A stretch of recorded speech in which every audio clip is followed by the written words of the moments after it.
अगर हम बात करें शाहरुख खान के बारे में, तो शाहरुख खान पहले कुछ इस तरह दिखते थे, अब कुछ इस तरह दिखते हैं, 59 साल के हो चुके हैं।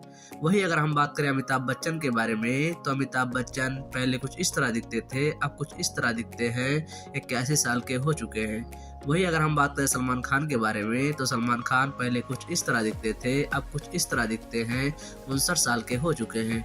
वहीं अगर हम बात करें अजय देवगन के बारे में, तो अजय देवगन पहले कुछ इस तरह दिखते थे, अब कुछ इस तरह दिखते हैं, 55 साल के हो चुके हैं। वहीं अगर हम बात करें नसीरुद्दीन शाह के बारे में, तो नसीरुद्दीन शाह पहले कुछ इस तरह दिखते थे, अब कुछ इस तरह दिखते हैं, 73 साल के हो चुके हैं।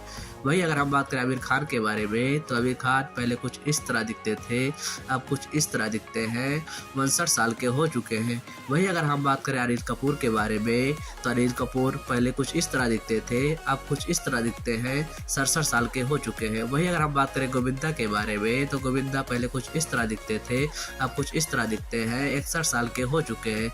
वहीं अगर हम बात करें रणबीर कपूर के बारे में, तो रणबीर कपूर पहले कुछ इस तरह दिखते थे, अब कुछ इस तरह दिखते हैं, 42 साल के हो चुके हैं। वहीं अगर हम बात करें ऋतिक रोशन के बारे में, तो ऋतिक रोशन पहले कुछ इस तरह दिखते थे, अब कुछ इस तरह दिखते हैं, 50 साल के हो चुके हैं। वहीं अगर हम बात करें धर्मेंद्र के बारे में, तो धर्मेंद्र पहले कुछ इस तरह दिखते थे, अब कुछ इस तरह दिखते हैं, 89 साल के हो चुके हैं। वहीं अगर हम बात करें कमल हसन के बारे में, तो कमल हसन पहले कुछ इस तरह दिखते थे, अब कुछ इस तरह दिखते हैं, 70 साल के हो चुके हैं। वहीं अगर हम बात करें देवानंद के बारे में, तो देवानंद पहले कुछ इस तरह दिखते थे, अब कुछ इस तरह दिखते हैं, 88 साल के हो चुके हैं।